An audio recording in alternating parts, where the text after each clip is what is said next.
Bem-vindos ao FutureCast, o podcast da nova SBE, onde conversamos com quem está a moldar o amanhã. Eu sou João Filipe Torneiro, Executive in Residence da nova SBE. Hoje mergulhamos no futuro dos seguros com Gustavo Barreto, Chief Commercial Officer do grupo AGAs Portugal, uma casa que soma 20 anos de parceria com o banco Millennium BCP, uma referência internacional em Bank Assurance e que tem a inovação no seu ADN. Desde logo com a criação, por exemplo, da Medis, a primeira operação de Managed Care na saúde em Portugal, e também da Seguro Direto, a primeira seguradora direta e digital em Portugal. Gustavo, bem-vindo. Obrigado. Preparado para desafiar o futuro da proteção? Vamos a isso. Íamos, se calhar, começar a nossa conversa aqui por este tema tão atual da tecnologia e da personalização da experiência. E, se calhar, uma primeira questão que eu gostava de colocar tem a ver com a experiência. Se tivesse a possibilidade de redesenhar o seguro com inteligência artificial generativa, o que é que irias mudar primeiro na experiência do cliente?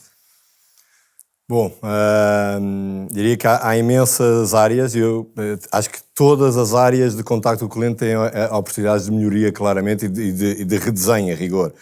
Enfim, desde a fase inicial da descoberta e da compra, onde, efetivamente, com toda a inteligência artificial que hoje existe, já hoje, inclusive, é possível fazer o diagnóstico e a detecção de necessidades de um cliente. Às vezes ele próprio não sabe que tem essa necessidade e, portanto, ser aqui a inteligência artificial ajudar-nos aqui como um coach para ajudar a quem está a apresentar as necessidades ao cliente e a própria criação do produto, ainda antes. Depois, ao nível do servicing, é algo que o setor não tem sido particularmente ágil, e aí, obviamente, também trazer cada vez mais automação e agilidade, por toda a conveniência do lado do cliente, e possibilitar, por exemplo, navegar ao nível do ciclo de vida do cliente, sugerir, no fundo, algumas alterações, porque é diferente quando eu acabei de me casar, ou quando passo a ter filhos, ou quando estou a pensar na altura da reforma. Portanto, as necessidades são completamente diferentes e isso acontecer de forma mais, diria, fluida. E depois, finalmente, no momento de verdade, o momento que é o fundamental para o setor de seguros, que é quando o cliente tem um acidente, um infortúnio, e aí eu diria que há imensas coisas para fazer. E eu, se calhar, partilhava aqui dois exemplos claros. Um deles, por exemplo, que hoje até já é uma realidade, que parece assim um bocadinho futurista, mas que em rigor já hoje é realidade, que é nós temos um seguro, com a nossa operação na Malásia, um seguro para atrasos de voos. E temos uma parceria com uma agência de viação, em que, caso o voo se atrase, por exemplo, a primeira mensagem que o cliente que comprou aquele seguro recebe quando o avião aterra é, efetivamente, uma mensagem da nossa seguradora a dizer: olha, tem aqui o reembolso pelo facto do seu voo se ter atrasado, imediatamente. Porquê? O cliente não teve que fazer nada. Porquê? Porque eu sei o cliente disse qual foi o voo que teve e, ao mesmo tempo, sabemos, através de um conjunto de dados da aviação, que efetivamente aquele voo se atrasou. E depois, enfim, por exemplo, podemos pensar na componente da saúde. Hoje em dia, com toda a informação biométrica que existe, todos os gadgets que hoje já usamos, e a questão não é tanto os dados que existem, é o que é que fazemos com eles, não é? E, portanto, é perfeitamente, se pensarmos para o futuro, eu poder antecipar que aquele cliente está prestes a ter um infarto ou um AVC. Assim como hoje, inclusive, também já há antecipar um ataque epilético. Portanto, ou seja, é muito por aqui, e uma seguradora estar nesses momentos a funcionar não só na componente depois final, que é resolver o pagamento de indenização, mas antes disso realmente estar na parte do antecipar e até prevenir. Essa parte da experiência pessoal e da questão da saúde leva-me para uma outra questão, que é os dados, não é? Porque, no fundo, as empresas, para conseguirem personalizar, têm que ter dados. É a condição sine qua non. Mas põe-se uma questão, que é: que dados não óbvios é que vão pesar tanto quanto o historial clínico? Sim, eu diria que as correlações são enormes. A componente comportamental e a granularidade de dados é enorme. Lá está, eu acabei por dar aqui alguns exemplos, quer no âmbito da saúde, quer no âmbito de, mais de parte paramétrica, informação de voos, etc. Claro. Portanto, a parte geográfica, onde nós vivemos, o como vivemos, como conduzimos. Hoje, por exemplo, nós temos uma app na Seguro Direto, onde nós temos a clara, e o cliente que partilha esses consentimentos, que nos diz claramente que a probabilidade de eu ter um acidente é mais do dobro se eu tiver um comportamento de condução menos defensivo do que um cliente tenha um comportamento mais defensivo. E, portanto, toda essa informação é super relevante e, obviamente, que os clientes serão os primeiros a beneficiar com essa polarização de dados e granularidade de dados. Este tema da personalização está na agenda e na comunicação fala-se muito. Mas há limites para a personalização? Podemos dizer que existem limites e dentro disso, como é que conseguimos evitar a exclusão? Sim, essa é uma excelente tensão, uma excelente pergunta, porque é uma tensão, efetivamente, que vem à gênese da própria criação dos seguros. Os seguros funcionam como utilização. Ou seja, o que é que isto quer dizer? Uma população, no fundo, faz um seguro para quê? Para que, caso haja uma pessoa desta população que tenha um problema, o resto, no fundo, acaba por estar a financiar aquele infortúnio daquela pessoa. E, portanto, este é o conceito de seguros. Agora, obviamente, isto não pode servir para que alguns conjuntos de indivíduos, no fundo, estejam a ter, aquilo que está no âmbito do nosso controle, usando, por exemplo, o tema da condução, não é? Se eu tenho uma condução super agressiva, que não tenho cuidado, em excesso de velocidade, eu devo pagar o mesmo preço do que uma pessoa que tem uma condução defensiva e que tem cuidado com os outros, que conduz menos, etc. Não. E, portanto, eu diria que este é um caso típico onde, efetivamente, deve haver esta personalização. Agora, obviamente que há limites. E há limites, nomeadamente naquelas áreas onde o próprio não pode controlar, são fatores que são alheios ao controle do próprio. E aí, obviamente, que temos que manter-nos fiel ao princípio fundador dos seguros, que é uma mutualização, porque hoje posso eu precisar, amanhã podes tu precisar do seguro, e, portanto, há aqui uma vertente de montante que todos temos que pagar para esta comunidade, esta população que tem aquele específico seguro. Claro, claríssimo. Falando agora do tema da sustentabilidade e da longevidade, nós sabemos que a esperança de vida está a aumentar e, falando um bocadinho da vossa proposta de valor e da AGAs, recentemente vocês lançaram produtos para quem vive mais tempo ou muito mais tempo. O que é que existia por preencher? Que lacunas é que estavam por colmatar?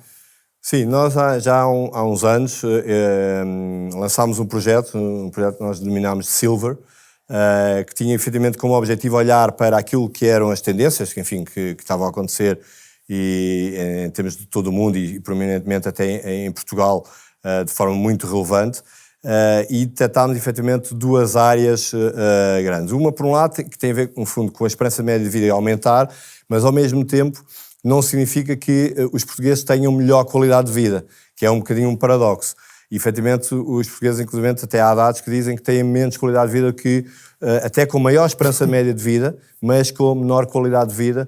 E, portanto, mas isso, enfim, é um outro tema que tem a ver com o tema como a gestão da própria saúde, a parte dos medicamentos, mas enfim.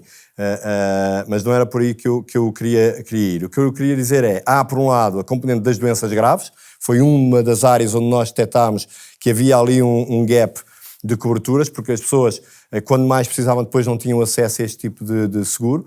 Portanto, criámos uma oferta específica e dedicada para esta necessidade em concreto. E depois, uma outra vertente teve a ver com a componente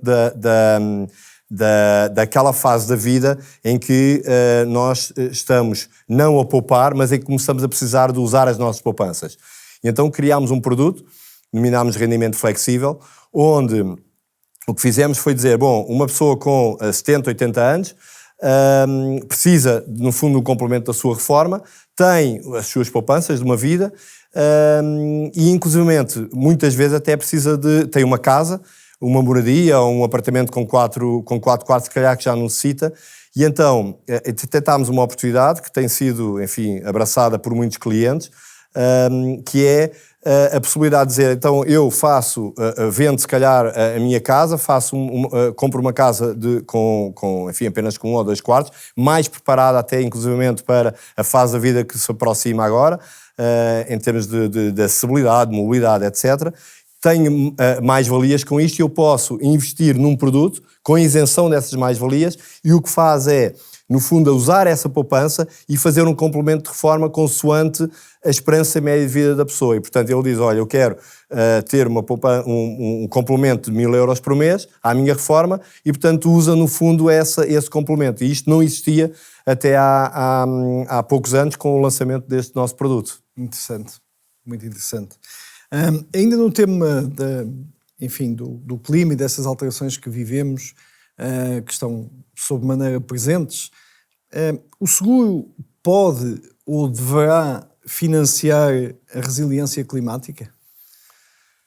Bom, esse também é um tema interessante. Eu diria que eu aqui gostava de endereçar 2 tópicos. Um, que é a primeira questão, que tem a ver com a componente da prevenção. É algo, prevenção e gestão do risco. E aí, enfim, eu diria que não é apenas exclusivo do tema climático, mas também de tudo aquilo que é a gestão do risco, quer de uma empresa, quer de um indivíduo. E, portanto, aí eu acho que é fundamental que as próprias pessoas e as empresas tenham essa vertente muito presente no seu dia-a-dia.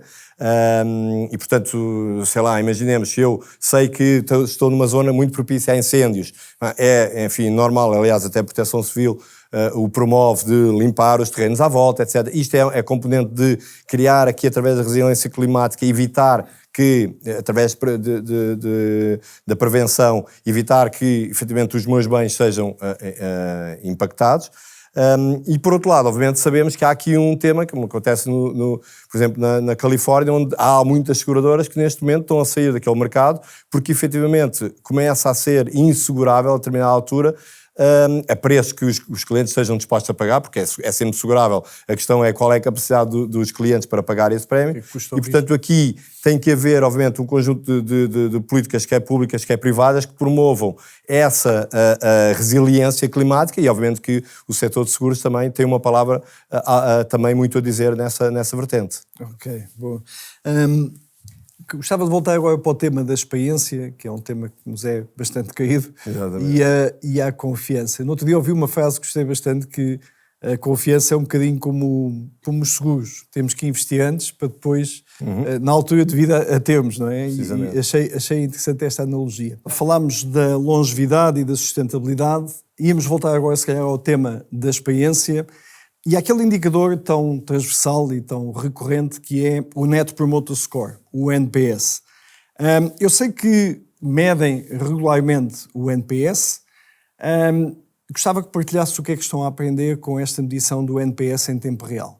Imensa coisa. Conseguimos, acima de tudo, nós medimos, e portanto medimos centenas de milhares de transações em todos os momentos de contacto que o cliente tem connosco, seja no momento da venda, na gestão da sua apólice ou no sinistro, no momento do sinistro, do acidente. E o que nós aprendemos é, primeiro, que temos claramente uma questão de gestão de expectativas a gerir. Os clientes não são todos iguais, e mesmo tendo uma experiência que aparentemente é igual, os clientes avaliam de forma diferente. Tem a ver com as expectativas que eles próprios têm. E, portanto, para nós não é suficiente ter uma experiência igual para todos os clientes. Porque, ora, se os clientes são diferentes, eu não posso ter uma experiência igual.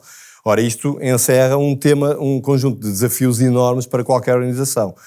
E, portanto, o que nós temos que fazer, e estamos a elaborar muito nessa perspectiva, é perceber, através da detecção não só do NPS, mas de todo aquilo que são os leading indicators que nós temos, as chamadas, os acessos que o cliente tem, etc., poder, inclusivamente, antecipar e prever aquilo que é a satisfação do cliente, mesmo antes de a medir. Aliás, há até alguns estudos que dizem que hoje em dia, provavelmente, enfim, até já com os dados que existem, provavelmente já nem é necessário medir a satisfação do cliente, porque eu consigo antever e prever exatamente essa necessidade pela forma como o cliente está a utilizar os serviços, pode ser de seguros, mas também de outra qualquer organização. Portanto, esse eu diria que é o grande desafio dos dados associado à inteligência artificial, poder prever a satisfação de um cliente. Muito bem. Falaste bastante da inteligência artificial e desta digitalização que a experiência está a ter. Que papel é que continuam a ter e que papel diferenciador é que têm os agentes humanos neste mundo cada vez mais digital?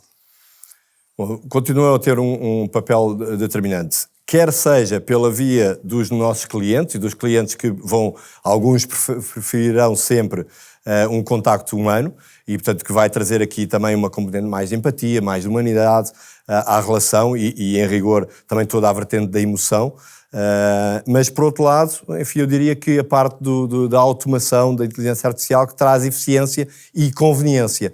E as duas coisas, em rigor, podem e devem estar em conjunto. E, portanto, trazer muito esta simbiose entre ambos os mundos é pelo menos a visão em que acreditamos no Grupo AGAs Portugal, que temos de continuar a apostar. E, portanto, estar onde os clientes estão, estar através daquilo que os clientes prefiram. E os mediadores têm um papel muito importante aí. Sim, os mediadores, os agentes, todos os distribuidores têm um papel relevante porque obviamente que vão ter sempre acesso, e a nossa visão é que eles estejam sempre no centro da relação e possam sempre estar a par do que está a acontecer. Alguns clientes vão diretamente ao distribuidor, outros preferem ir diretamente ao seu site, à nossa app, o que seja, mas o mediador estar sempre no centro. E depois nós, através também com a nossa inteligência, a poder facilitar, por exemplo, dizer, olha, este cliente está a precisar, porque não propor um aumento de cobertura, porque efetivamente ele está numa fase de vida diferente e, portanto, criarmos aqui uma simbiose de todos os atores. Temos estado a falar de experiência e muitas vezes as experiências ficam marcadas por aqueles chamados momentos uau, não é? Aquele momento que, enfim, que é o que depois vai gerar memórias e que depois nós mais tarde iremos contar. E é um bocadinho isso que eu desafiava agora. Se podes partilhar algum momento uau, mais profissional, mais pessoal, que te tenha de facto marcado? Sim, bom, tenho vários. Assim, mais ligado à tecnologia, lembro-me assim, rapidamente de dois. Um que foi a primeira vez que eu utilizei o ChatGPT, enfim, até uma história assim um pouco mais pessoal, e que teve a ver com um dia que eu cheguei a casa e a minha mulher não reparou eu não reparei, aliás, que ela tinha cortado o cabelo. E então eu, a propósito, estava a falar com o meu filho, ele falou-me pela primeira vez de ChatGPT e eu disse, prepara-me aqui então uma mensagem à minha mulher para dizer que eu teve pena de não ter, a pedir desculpa por não ter reparado que ela tinha cortado o cabelo. E o facto é que foi dia 6 de janeiro de 2023. E o facto é que ele me faz uma mensagem espetacular, em contexto, perfeitamente, podia ter sido eu a escrever, e inclusivamente, como era 6 de janeiro, a invocar o facto de como estávamos no início do ano, a esperar que durante aquele ano estivéssemos mais juntos. Portanto, realmente foi assim um momento super uau, e que no fundo depois, enfim, todo este desenvolvimento que agora aconteceu nos últimos anos, que tem exponenciado ainda mais essa experiência. Depois outra também relacionada com a tecnologia foi, eu aqui há uns meses estive em São Francisco e utilizei pela primeira vez o Waymo, o carro autónomo, e realmente foi brutal ver como é que um carro autónomo consegue, com imensa segurança, tivemos até um imprevisto e o carro conseguiu perfeitamente contornar o obstáculo, perfeitamente de forma suave, e depois no fim do dia eu estive a ver, porque eu tenho a app da Seguro Direto, acompanha o rating do meu scoring de condução, e o Waymo aquela viagem tive um scoring melhor do que quando eu conduzo manualmente. Portanto, a tecnologia está aí também para nos ajudar. E para aumentar o scoring. Exatamente. É bom que fosse assim para uma série de outras coisas. Precisamente. Muito bem. Gustavo, se calhar íamos entrar aqui na parte final, e agora aqui um desafio mais relâmpago, o chamado momento ping-pong, e pedia-te uma ou duas palavras assim muito taxativo, umas respostas muito taxativas para algumas perguntas, alguns desafios que te vou lançar. Inteligência artificial numa palavra. Numa palavra, bom, então talvez usar uma palavra composta. Engenho espectro. porque é engenho na perspectiva de aquilo que é a criação humana, aquilo que é toda a parte da inteligência e tudo o que revela em termos de oportunidade. E, por outro lado, sombra por esta lógica de receio, da ameaça que também encerra e da necessidade que vamos ter sempre de ter uma visão ética também sobre ele, e temos limites para esta. Portanto, engenho sombra, se calhar, é a palavra que eu utilizaria. Muito bem. Maior risco não segurado. Maior risco não segurado. Eu diria que é o risco de falta de empatia. Usando aqui um bocadinho... porquê? Porque, obviamente, com esta componente toda da inteligência artificial, da automação, o facto de não conseguirmos estar quando os clientes mais precisam, quando as pessoas mais precisam, de realmente termos uma palavra amiga, algo que possa realmente fazer a diferença através da emoção na vida das pessoas. Empatia continua a ser o fator-chave, não é? Futuro, mais humanos ou mais bots?